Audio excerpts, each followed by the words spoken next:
Tikai par kāru, bet jūs nerunājat par valsti. Tas ir absolūtais fakts. Bet šodien es jums atgādināšu, ka Latvija kādreiz ir bijusi trešā lielākā industriālā valsti mūsu pasaules daļā. Trešā. Rīga ir bijusi uzreiz.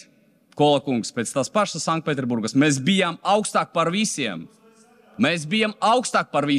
Augstu godātais. Latvijā, mani dargie kolēģi, ir ērglis, kurš tika sagrauts 2 reizes. Gan pēc Pirmās pasaules kara, gan pēc 90. gadiem. Diemžēl, kolēģi, jums ar to ir jāsamierinās, ka mēs šodien pārdzīvojam brīžus, kad mēs varam runāt tikai par karu. Jo tas ir vienīgā izēja, kā norakstīt pilnīgi visas neveiksmes, augsti godāti kolēģi, kas mums šodien notiek valsti. Mēs runājam par Rail Baltiku, tad tas ir absolūta valdības atbildība.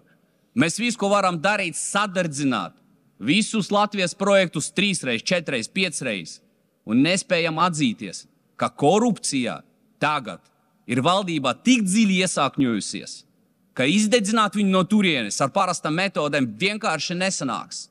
Labi, tagad jūs atradīsiet cilvēkus, kuri par to atbildēs. Varbūt Brīškiena kungs, varbūt Ašrādnā kungs, jo mēs tagad runājam par nodokļiem. Bet vai tas sākne kaut ko mainīsies? Vai tas sākne kaut ko labos?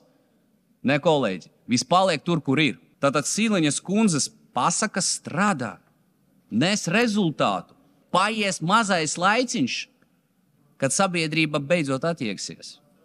Ka jūsu solījums, ka pēc gada, pēc 2 būs lielais izrāviens, viņš nenotiks.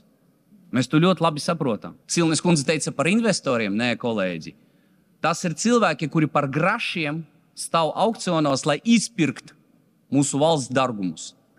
Tas ir investori. Viņi neko negrasās nec būvēt, nec attīstīt. Viņi grasās šeit no aukcioniem vienkārši izpirkt mūsu valsti.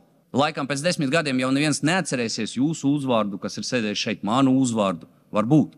Bet jūsu personīgi izpratne par to, ka jūs atstājāt Latviju bagātu, stipru un attīstītu, man liekas, ka tas ir tā galvenā motivācija, kurā šodien ir jābūt kā vadošais motīvs. Beidziet šis tukšas runas. Beidziet par to vispār te sprediķot.